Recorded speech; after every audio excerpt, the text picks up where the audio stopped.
I mean, I'm interested in what you believe in. Do you have any questions? So is your, so is your belief in God like the God of the Bible? No, I don't worship I mean, I acknowledge the gods of the Bible. There are many gods found in the Bible, but I don't worship any of them. I don't submit myself to any of their authority. So are you a monotheist? Yep, I'm a monotheist. I just don't hold to any of the religions, and although I do read the Bible and I do gather much wisdom from the Bible, I don't accept it as a source of authority, and I don't worship any of the deities found in the Bible. Oh, so you're like keeping yourself open to knowledge. Like you don't Mm-hmm. want to limit, you don't want to limit yourself to like one book. Right. Yeah, I don't hold any book above me as authoritative. Right. Okay. Mm-hmm. That's a, that's like a good that's like a good stance, because like I feel like a lot of people uh limit themselves. Mm-hmm.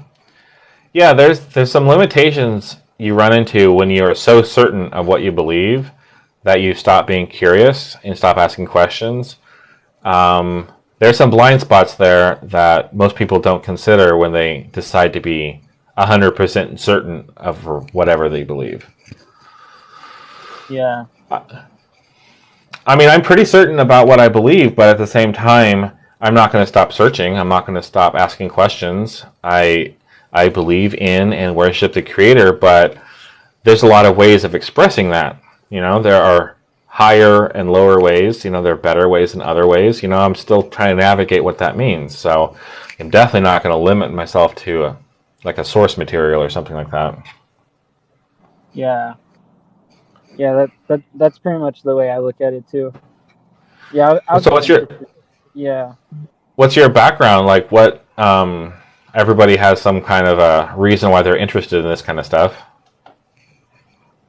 So um, I kind of been through a lot of different faiths.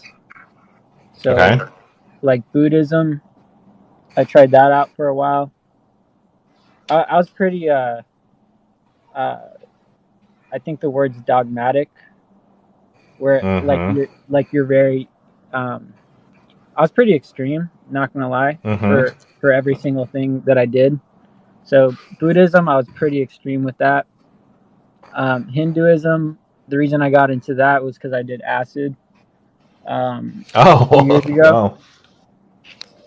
Um, and then I started looking into Islam and Christianity, and Uh that's huh. kind of where I landed. Like when it comes to life, like there's one God, but honestly, Islam is not for me. Um, but I believe that the God of the Bible is the true God. But like again, I think that God created everything, so like every there's knowledge everywhere. So Mm-hmm. You, this may be a new concept for you, but you do realize that there are multiple gods in the Bible, right? I think I've heard that before, but I never really understood why people said that. Well, it's not up to me to sort of hijack your path, but if you are curious about that, I would suggest looking into it. Uh, It's really interesting. what? There's a reason why one of the gods of the Bible says that he's a jealous God. There's a good reason for it. So you think that that's a different God than the loving God, or like there's different versions of like Elohim. Well, I'll tell you from the Faithist perspective, and I'm not going to tell you that we're right or anything, but just from a Faithist perspective, God is a title, and for a world it needs to have a god as sort of kind of like an administration, and underneath each chief god there are assistants, and they have assistants, and angels and cherubs and guardian angels and messenger angels, the whole thing, right? The levels of deity. None of those are the creator.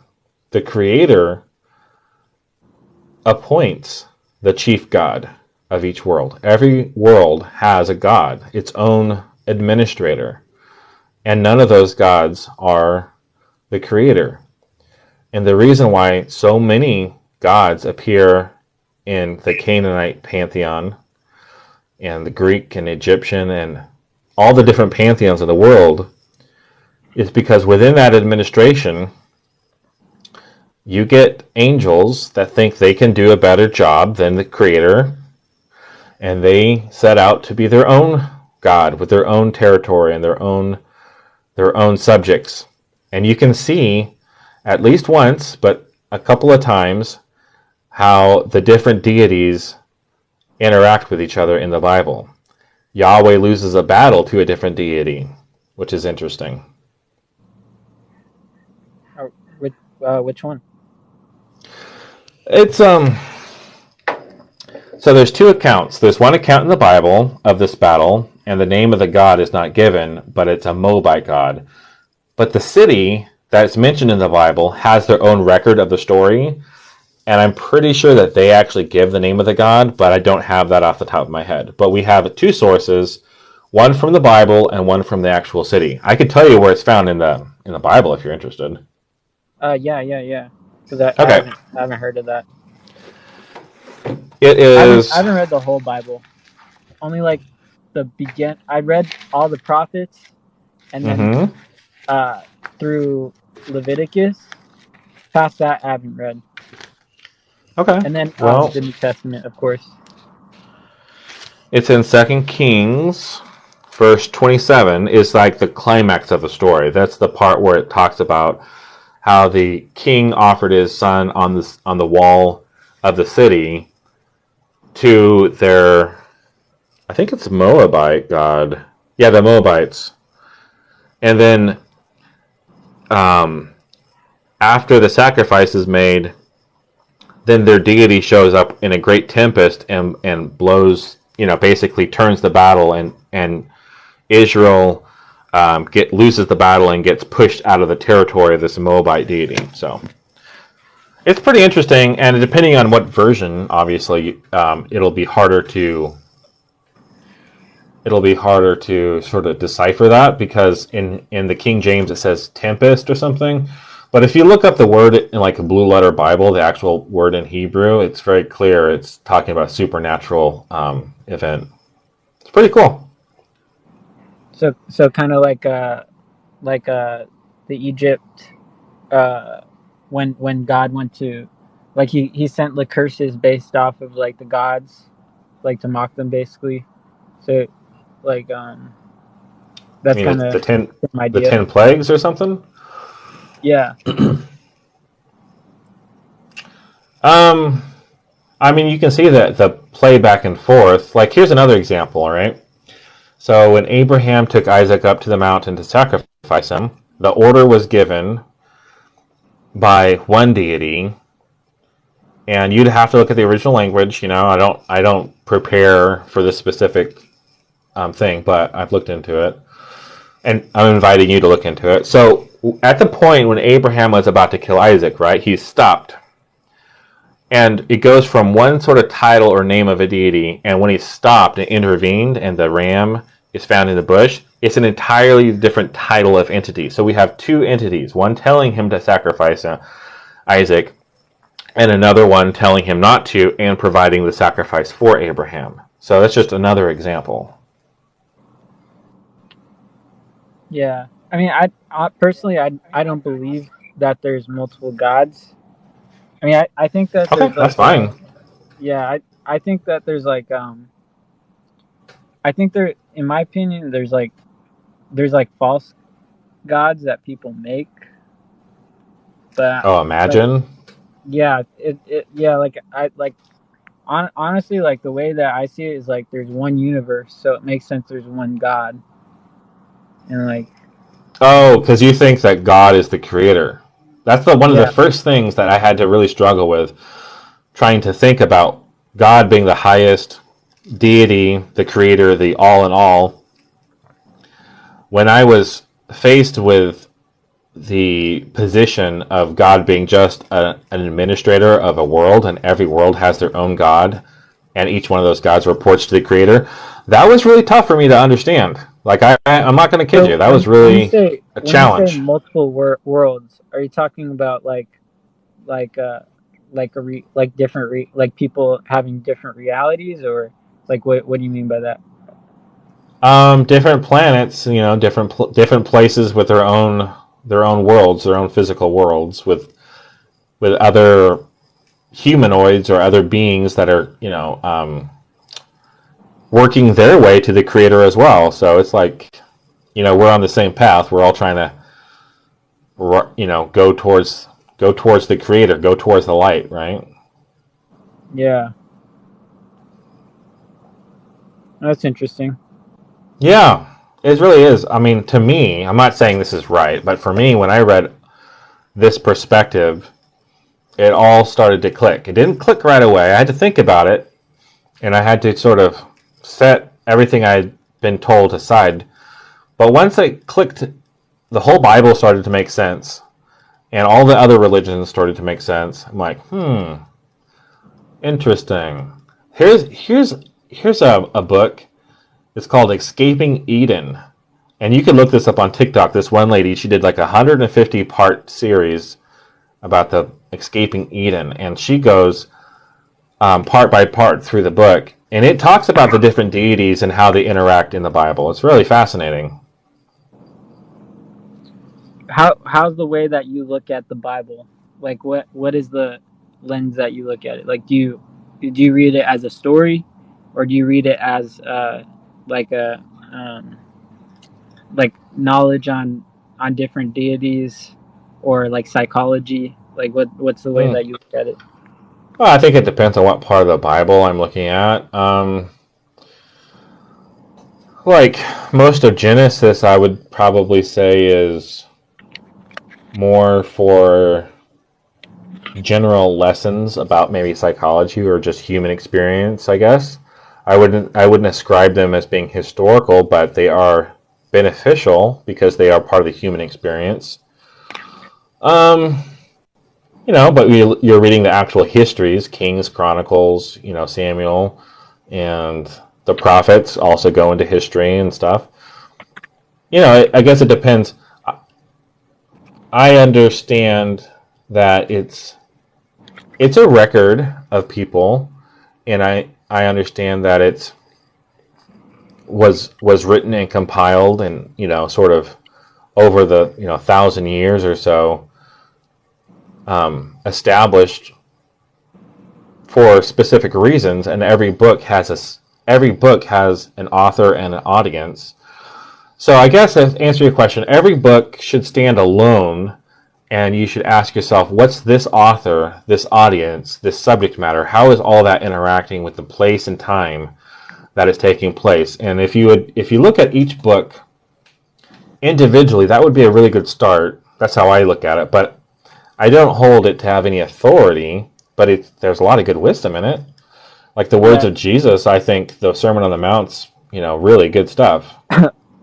Book of James is really good. Yeah. Can I share with you the way that I see the Bible? Oh, please. The way that I see it is like there's two main uh story story elements. So there's Okay. the two trees, the Mm-hmm. tree of knowledge of good and evil, and the tree of life. So the way that I kind of look at it as a whole, like the the story follows along what happens after they ate from the fruit of knowledge of good and evil, and Mm-hmm. basically all of humanity, as the story of the Old Testament goes down, it just gets worse and worse, and people start eating each other, killing each other, raping each other. It just gets horrible, worse and worse over time. And then the Mm-hmm. New Testament, it reveals the tree of life, and it takes us back to before they ate from the fruit of good and evil, and it shows us what it was like to live in paradise. You know what I'm saying? Hmm. Okay. So I feel like it's a Comes like full I circle, starts in paradise, yeah, and then ends in paradise. yeah, it's like the perfect like story, like the downfall and then the rising. Mm-hmm. I can see that. Um, I think no matter what you have to say about the Bible, all the good and all the bad, and whether or not it was written by a few people or written the way most people, whatever it is, there is a cycle of good and evil in the Bible, and there are things you can learn from the Bible that tells you how to raise up. You don't have to be stuck in chaos. Yeah, So I yeah, agree with that's that kind of part. that's kind of like where I'm at. Like I'm like learning like how to be more certain about things. Like I Mm-hmm. like like ever since I did acid, like I Mm-hmm. feel like my brain has been fried. Not fried, but like yeah, fried. Pretty Rewired, bad. What was that? like rewired in a good way or in a bad way. I think I see the world in a way that people don't normally see it. Like Um, to to me, I would think that would be a benefit. I don't really value the way most people see the world. yeah, but at the same time, it's I'm starting to kind of a agree with you, scary thing brother. to be like Hang on, let the first guest finish his thought. it's kind of a scary thing to be like secluded. Like I know like I know Yeah, like I got the right idea, but like you it know is. It is doing it on your scary. own is pretty scary. Yeah, it's frustrating because okay, so I've never done acid. I actually would love to take ayahuasca or mushrooms or something at some point. But the idea of having your brain perceive reality in a different way and that isolating you because nobody can understand you, that is similar to the process that I've been going through transitioning from Christian to Faithist because, listen to me. I was trying to tell you about my idea or my perspective about the difference between God and the Creator and how every world has a God. That sounds crazy, right? For the Mm. average person listening, most people aren't going to really pay attention to that. And so when Yeah, your mind reveals to you aspects of reality that people can't see, it is it is isolating. It's true. yeah. Like when I did acid, like Mm-hmm. it felt like everything that it felt like all the connections in my brain were all connected instantly. Like I Mm-hmm. knew like it like in that moment when I took the drug, Yeah. it felt like I had God right in front of me. And when I did that, that's when I started looking for that feeling of Yeah. like God, of knowing God. Yep. I would like to experience something like that in a controlled situation. I think it would be good. Definitely Oh, do you it got with tired of someone waiting. though. So how long ago did you do the acid? Uh, about 3 years ago. Interesting. Still processing the event.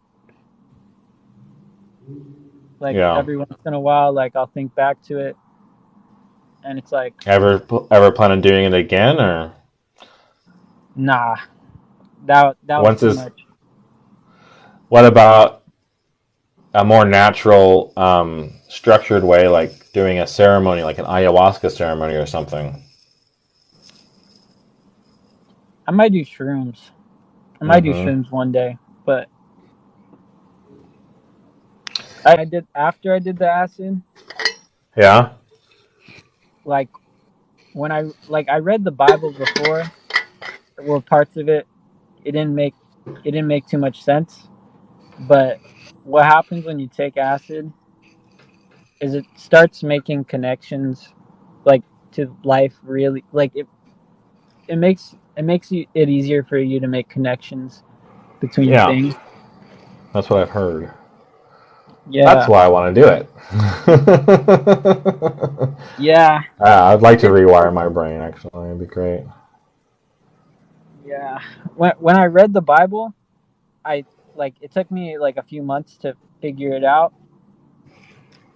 But yeah, like that the story of the Bible, that's I got it after I did the acid. Like I didn't have the patience to make all the connections between each and every, you know, like I went completely crazy. Like I made connections between each and every word across Mm-hmm. the Bible. Like I was doing that for months on end. And then I Hmm. made the connections between um like Adam and Eve, and like how it progressed through the story. And So, do you think Adam and Eve is a literal story, or do you think it has some other meaning to it? Is it just part of this story of good and evil kind of going in a cycle, or what? I think Adam and Eve,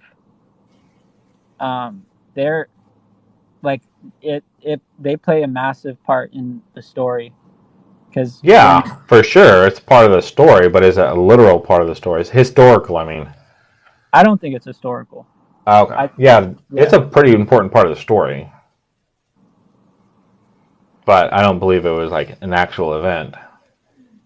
it I think it I think the part that always has me in question about whether it's historical is like because I believe Jesus existed. Like there's like Mm-hmm. history behind that, but like Sure. there's not really history behind Adam and Eve, and Adam's name is literally Right. man. So that kind of points to it being metaphorical in a sense. True. But like when Jesus got crucified, they took him out of a garden, almost like they're going back to Adam and Eve, like the story of Adam and Eve, and it, and he's defeating the devil, the Mm-hmm. one that got him kicked out in the first place. So it's Yeah, like, there are some interesting connections that can be made throughout the Bible. I mean, no yeah, argument there. I have a guest yeah. request. Okay. What's up? Hey, sorry, I just got inside. I was parked in my car, so Oh, were you the one that yeah, was just on? yeah, Oh, okay. Well, welcome back. Nobody seems to want to ask any questions or comments, so um, um, did you hear anything when I said about the Book of Owaspy? yeah. I, Oh, okay. I, What do you think about that? I was more interested in the what you're talking about, how philosophy and history and everything, how it all connects. Mm-hmm. 'Cause I that's interesting to me. Yeah. So, as a Christian, I was kind of taught to kind of examine people's worldviews, even as a Christian, different Christian groups, it's us versus them. Like they don't believe how I believe, so they're obviously, outside of our group. And sort of dissecting what people believe as bad, if it's not in agreement with what I believe, it's got to be wrong, right? So when I started reading Owaspy and realized how everything is connected, so we're coming up on the winter solstice, but we just went through the fall equinox, obviously, a little bit ago. And some of the Faithist groups I was chatting with at the time, one of the things they like to sort of contemplate and meditate is the fall, all of the equinoxes and solstices, right? How many cultures, independent of each other, have made monuments and buildings and artwork and mythology around these very common yearly cycles? And they're all used in different ways because of different cultures and different traditions. But basically, the kernel of it is they're all used as a way of trying to understand the Creator, trying to reach out to the Creator, the reason why we're all here. And blew that out. And that's one thing that connects us all, is our common human experience for trying to understand the world we're in. So with a little bit of observation, it's fairly easy to discern the equinoxes and the solstices. And we can see whole religions built around, something as simple as that. But it's a yearly cycle that is built in. It's a built-in calendar within creation that, think about it from a biblical perspective. In Genesis, it says the sun, moon, and stars were given so we can tell the season. If you look up the word for season, it's talking about religious gatherings for worship and celebration for the divine. And so that's the calendar that has been embedded into creation. And that's just one example of how humanity is stitched together with this common thread that all points us back to the Creator. It's pretty interesting. What are your thoughts on that? I agree. So here is the Faithist kind of symbol. It's like a medicine wheel with a leaf in the middle, and it's the symbol for the Creator. And that symbol is shared with almost, I think, on every continent. There's some kind of version of this. Think of a Native American medicine wheel. I think there's the same thing in Africa and Asia and Europe as well. You got a lot of knowledge about. I feel like you're good at sharing knowledge. Yeah.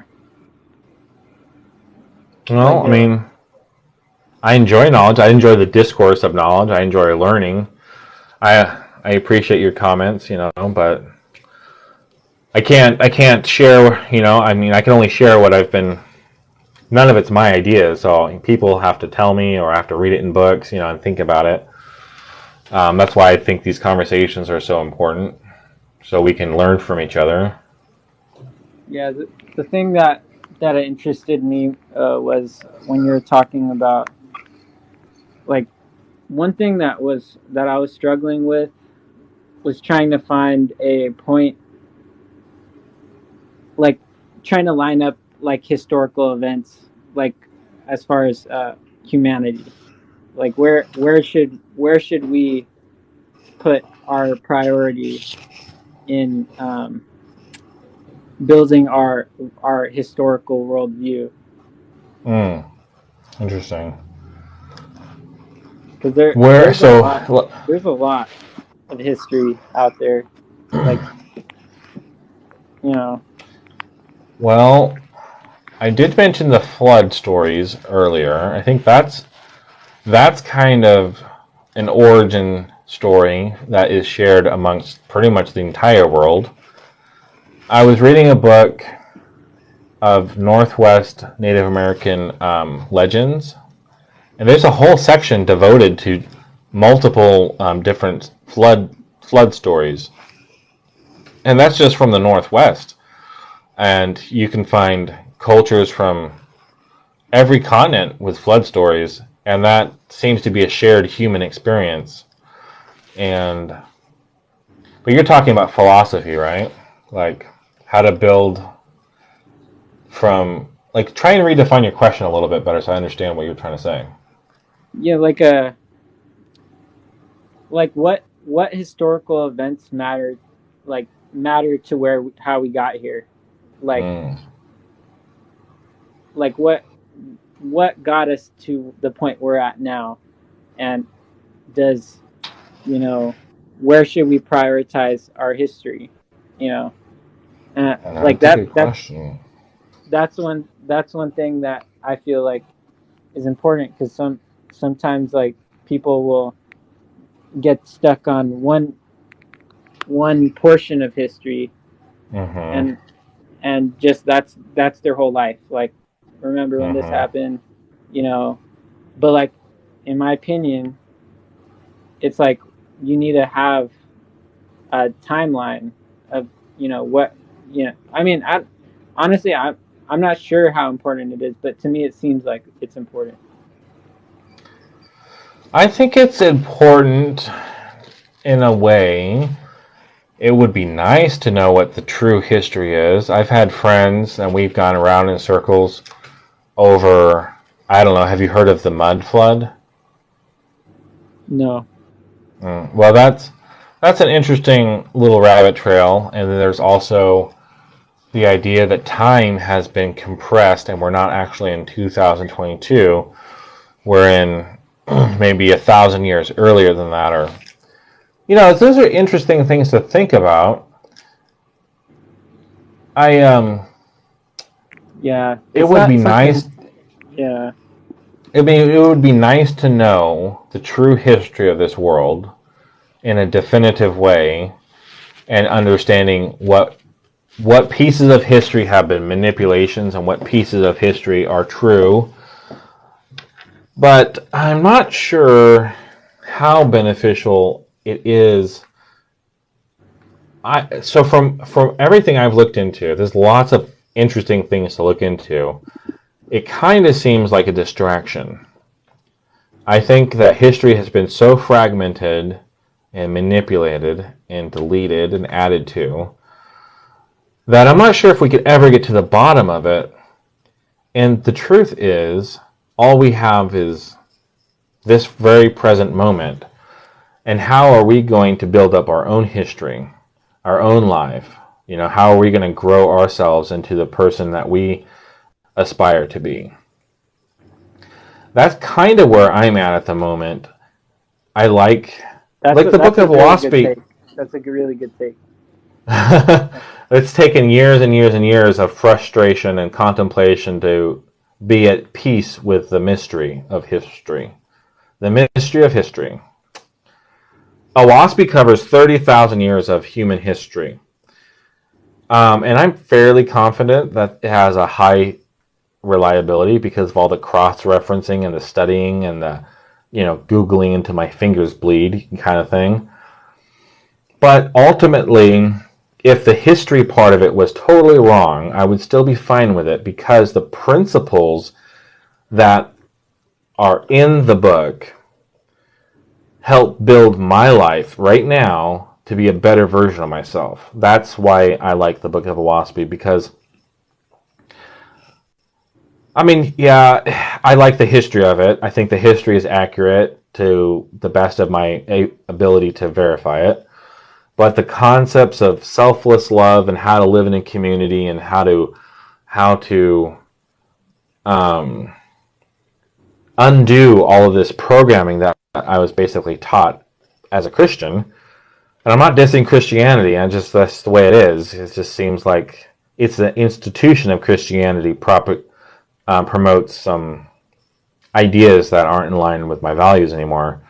But the concepts found in the Book of Owaspy are the things that really draw me in. All the other stuff is kind of like bonus material.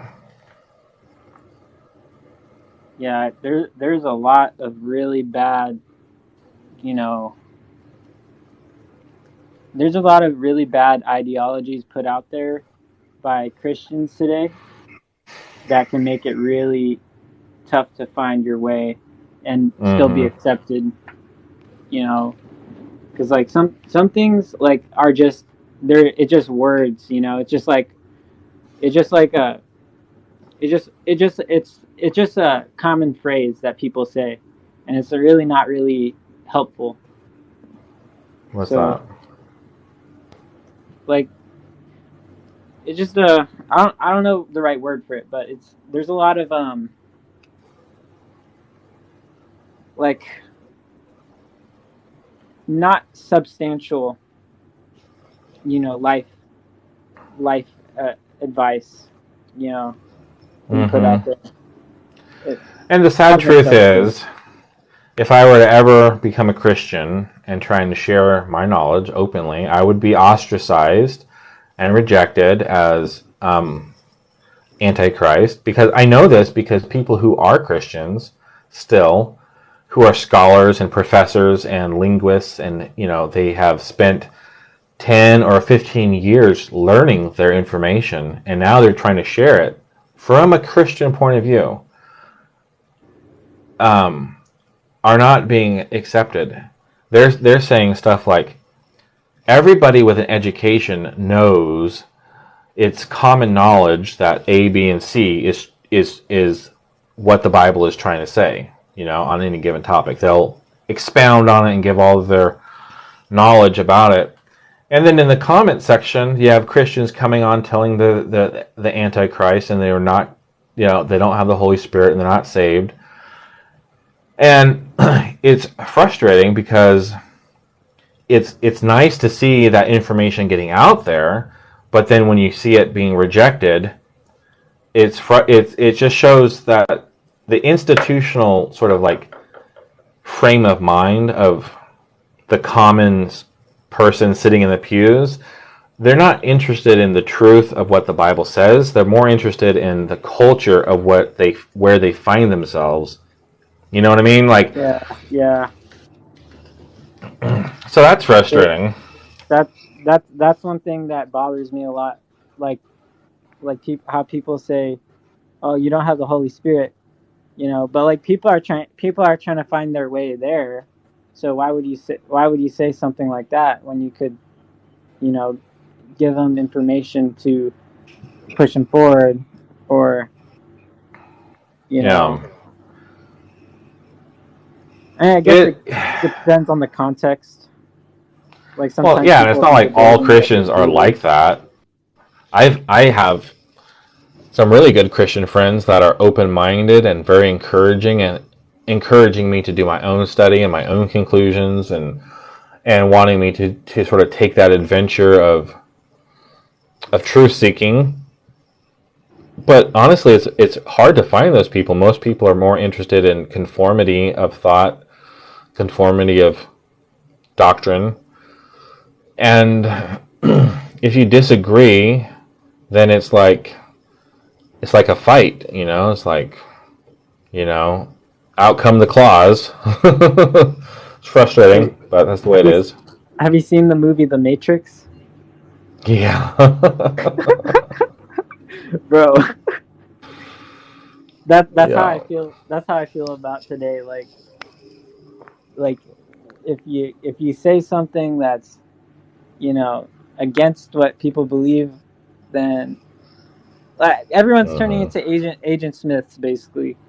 Like that's how I feel. No, it's true. It's true. In order for people to wake up, there's nobody that can do what Morpheus did to Neo, and like you have to go out and find your own pill to take. And most people are so programmed, they don't even know they need a pill. And so I've stopped trying to convince people. It's really not my place to try and convince people of anything. All I can do is live my life and have as many good quality conversations as I can, and maybe somebody will get curious and start thinking for themselves and see where that leads them. I mean, that's all we can ever do, plant little seeds here and there. Yeah. The Matrix is good, and so many movies. So, The Wheel of Time, the series on Amazon. Wheel of Time. It's surprising how much like wisdom is in just like certain media. Like just Well, I'm sure if you've been on TikTok for more than 5 minutes, you've seen the conspiracy videos where they're saying like the people running the show have to tell us the truth, but they just conceal it. In order for us to give them consent, they have to tell us the truth. So they tell us the truth of both what they're planning and what the true. They give us the truth of both the red and the blue pill, right? But they make it so it's very difficult to discern where one truth ends and where the manipulation begins, right? Yeah. So when my wife and I started reading the Book of Oahspe, our minds were just trying to think about all these different sort of shows and different ways that they've been showing us the truth. And when we started watching The Wheel of Time, we got so freaking excited because Faithism, right? The very same ideas, principles, lifestyle, everything about Faithism is in The Wheel of Time. It's just called The Way of the Leaf. And that people group, The Way of the Leaf, are Faithists. And it's almost like taken out of the Book of Oahspe. It just blew our mind when we realized that. And we're thinking like, and then we've seen other things like the new Lord of the Rings series, and some of the scenes have been almost word for word out of the Book of Oahspe. I'm like, you've got to be kidding me. Are you telling me this is a coincidence, or are they trying to drop breadcrumbs of truth out there? You know? It's got to be the people, because I don't think that it's like it's. I feel like there's some people that are up there that are trying to actually help people get the truth. Yeah. I think that's true. There's got to be some good people out there that are trying to do that. Mm-hmm. I think that's true. I'm not sure what the truth actually is, but it's out there. And they are showing it to us for whatever reason, whether it's people who sort of like double agents trying to drop breadcrumbs for us to follow, or if they're required to give us some truth, according to their master book that they go by. I don't know what was that first movie or the first show? Wheel of Time? Wheel of Time? Yeah. Yeah, it talks about even the cycles in the Wheel of Time, 3,000 years, is the exact same cycles given in Oahspe. It's... and the Aes Sedai, how they have mastered the elements, is exactly like in Oahspe. It's just a mind trip. It's not exactly the same. There are definitely differences. Like I said, they have to have differences. They're not going to tell you the whole truth. Like in Oahspe, it talks about how reincarnation is an illusion. All the evidence we have for reincarnation is an illusion, and there's reasons for it. But in the Wheel of Time, it talks about reincarnation as sort of normal, common knowledge. I would disagree with that, but it's to be expected. They would have a mixed bag of truth and manipulation there. So, just to be expected. And this other show, oh man. So this other show my wife and I are watching right now is called Star Trek Discovery. It is so right on with some of their concepts of the universe. I can't even begin, because I'm trying to study the science found in Oahspe, because it does go into a lot of science about how motion and time and light and all this stuff kind of reacts together. So that's an area I can't really confidently talk about, because I'm just now starting to study that as a focus. But I know enough to know that Star Trek Discovery is throwing down some truth. Mm. Yeah, it's really interesting. It's always had like cool concepts. Mm-hmm. There's this one Oahspe group that has a conference call, and I have access to their archive, so I can go back years and listen to old calls. And they were talking about one of their calls from like a few years ago. They were saying that one of the ladies in the conference call, she had a friend, like a friend of a friend, who was actually part of NASA or some kind of government, agency. And she said, now this is like third or fourth hand, and there's no way to verify this, right? But she said they were using the Book of Oahspe to be kind of like their source text to run experiments on the moon. I'm like, you've got to be kidding me. Of course the government is using, hidden knowledge and not telling everybody about it. But, there's no way for me to verify that. Like, how would they benefit from, like, telling us anything? Like, No, no, they wouldn't. They wouldn't. Nope, they're and trying to keep us in some the things, dark. That's for sure. some things are just like, you know, like you would sound crazy if you were to say that, but like it's kind of like obvious. Like they're running shit. So Mm-hmm. like, of course they're not gonna tell us tell us everything, or they're not gonna they're trying to keep us under, so they're trying to make it so we don't freak out over shit. So Mm-hmm. that that makes sense. Yep. Yeah, and I'm studying. My wife and I just got this huge book set. It was almost $1,000 of like 14 volumes of ancient texts from Samaria to India to like all huge amounts of ancient material, and we're trying to sift our way through it. And we're like, some of it is so much in line with what we've already discovered. It's a massive confirmation. It's like, and they're trying to dumb us down so we stop reading books, because they're not going Hey, to. you know what you guys should do? Huh. This is just an idea.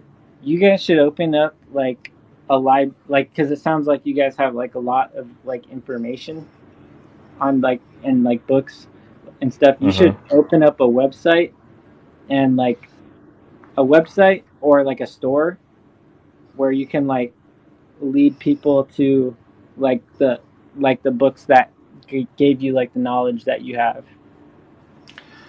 Well, I mean, you can see on the background there are plenty of ways for people to get in contact with me. I have a Facebook group that's specifically dedicated to what we're talking about.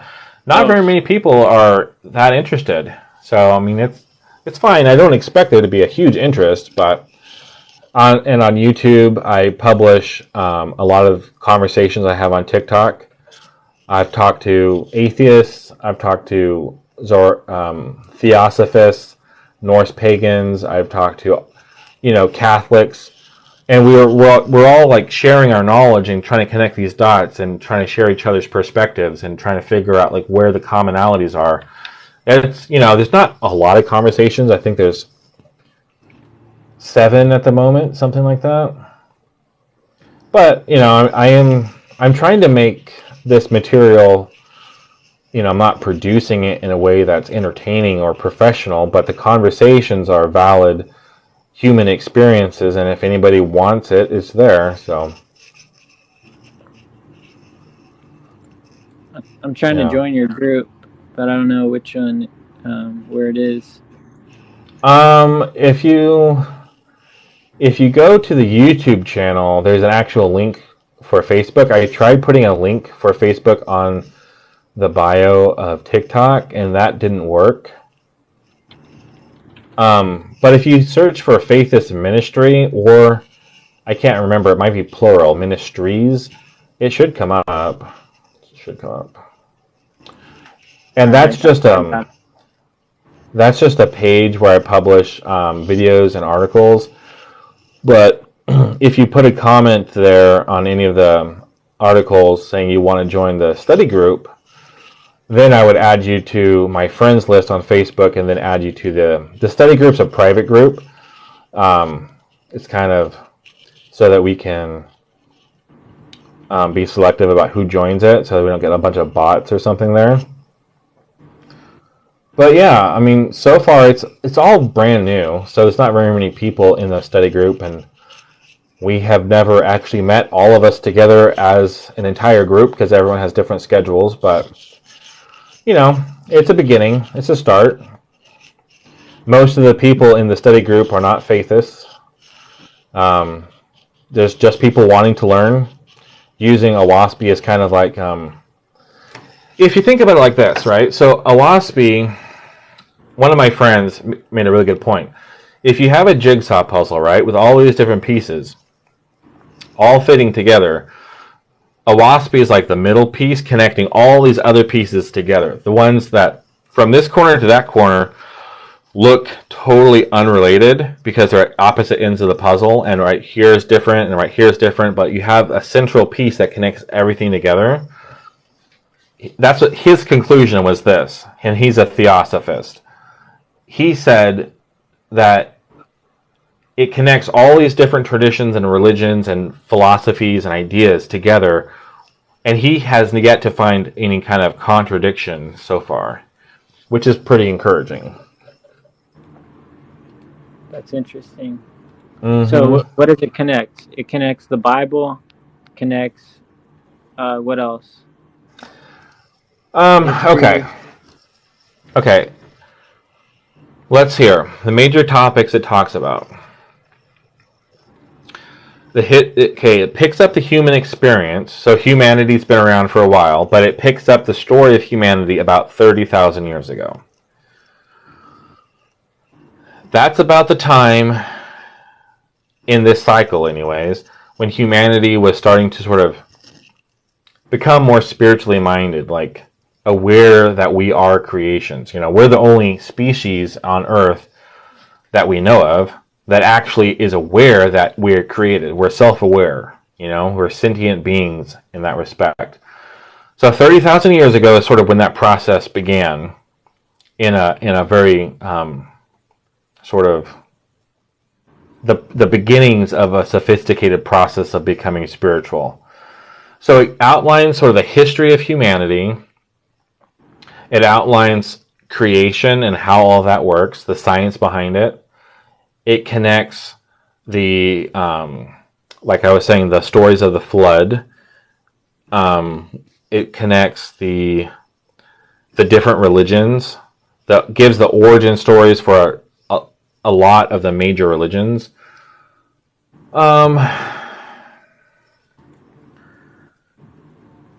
It also, in a WASPy, gives you sort of behind-the-scenes picture. So, in the book of Daniel, Daniel is waiting for Gabriel to come back with an interpretation of a dream or a vision or something. And he waits. He's praying and fasting for 3 weeks. And when Gabriel shows up, Gabriel said that he was delayed in heaven because there was a conflict. But there's never any details given about what was happening sort of behind the scenes. What would have held up Gabriel? Was there a battle? Was there some kind of side mission? What was going on, right? The other thing that WASPy does is outlines what is happening behind the scenes in the lower heavens and also the ethereal heavens, and how all of that works to organize and affect humanity in their progress. And when I was a Christian, I was told that all of sin, all of evil was confined to this world. And there was everything outside of this world was still perfect and still in harmony with the Creator, and everything was here on this world. But there's a lot going on behind the scenes. Now the Bible alludes to it, but never gives any details. And the Daniel story is one example. There's the story of Job, where at the beginning of Job, it talks about the heavenly council. And it's beings from different worlds coming together and having a board meeting. But there's no real detail. Where are these beings from? Different worlds or different parts of our world? What were they talking about? So the Bible gives little glimpses of this stuff, but a WASPy goes into much greater detail. A lot of that detail is given in other religions and other cultures. So that's another thing it connects, is sort of behind the scenes thing.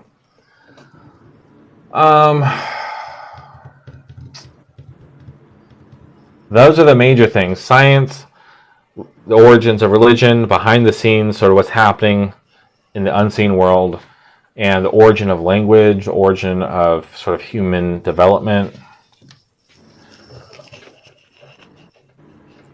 Where does this book come from?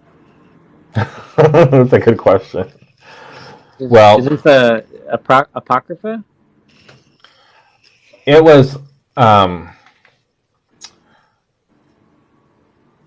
was given by a messenger angel from the Creator. And it was given in a way that there is no authorship ascribed to a WASPy. So the guy who wrote it down is one person, He wrote it down with a typewriter, but he didn't know what he was writing until after it was all said and done. And he read it and published it, and people would ask. I've done articles. I've reviewed newspaper clippings and articles on my TikTok channel, and one of the articles talked about how this guy was being asked questions, and he's like, you know as much as me. Just go back to the book, because this is new information for me as well. Like, I'm just the guy at the typewriter. I didn't know any of this stuff. And it has been analyzed by experts in language and the references using Sanskrit and ancient languages and the histories of the world. There's a guy called, his name is Max Mueller. He read the Book of Oahspe, and in one of the newspaper articles, he submitted a quote. This is in 1935. He submitted a quote saying it would take 20 men their entire lifetimes reading all the books in the world to come up with the Book of Oahspe. That's how much information is in here. So I have the book right here. It's kind of a big book, but it's a lot of information in there, that's for sure. Yeah. No, that's interesting. I'm definitely going to look into it. I got a few notes right here. Yeah, and so it's kind of like the human condition to sort of take something and run with it. There have been attempts to turn the knowledge in Oahspe into various religions and cults and different communities that have gone sideways very quickly, and that's kind of to be expected, because it's kind of the human nature element. So if you Google it, you'll find people have come up with their own ideas and their own communities and cults and whatever. Just know that is like, if I wrote a book that people thought was amazing, somebody would turn it into a cult. It's just the way it is. It's the ideas and concepts in Oahspe that are the exciting part, not all the kind of distortions and sort of when people get an idea and they haven't controlled their ego, they want to be the leader of the idea and they want to control other people with it, and so it's just the way it goes. So I'm just giving you a heads up. If you start Googling, you'll run into some pretty negative stories surrounding the book, but I feel like I passed that phase. Yeah, well, that's very wise of you. I'm sure. Yeah. There's a lot of hurdles you got to go through, and that's one of them. Mm-hmm. Yep. But yeah, if you want to find me on Facebook, that would be cool. If you can't find me on Facebook, leave me a comment on one of my videos, and I will. I mean, if you just search for David Merle on Facebook, you should find me. It has my picture on there. No, I added you. You're on. Oh, you got me on Facebook already? Yeah. Oh, cool. Okay, great. And then your name is... What's your actual name? Elias. Elias? Oh, B Elias 8. Okay. All right, I'll look out for you, and I'll add you. You want to join the study group? I'm not sure how often I'd be able to join it and do it, but yeah, sure.